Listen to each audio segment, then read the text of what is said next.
अस्सलामुअलैकुम दोस्तों, welcome to my channel Techlight Urdu.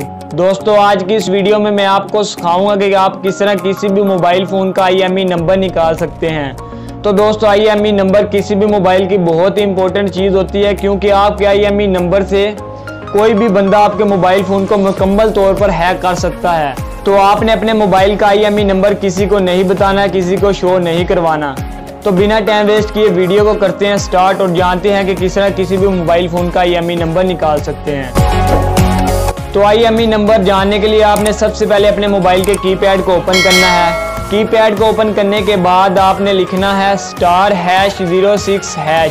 जैसे ही दोस्तों आप ये लिखेंगे तो आपके सामने IMEI नंबर शो करवा देगा। तो ये दोनों IMEI नंबर आपके मोबाइल फ़ोन के हैं। तो दोस्तों, अगर वीडियो में कोई गलती महसूस हुई हो तो कमेंट में ज़रूर बताइएगा। अगर वीडियो पसंद आए तो वीडियो को लाइक करें, चैनल को सब्सक्राइब करें और इस वीडियो को अपने दोस्तों के साथ शेयर करना मत भूलिएगा।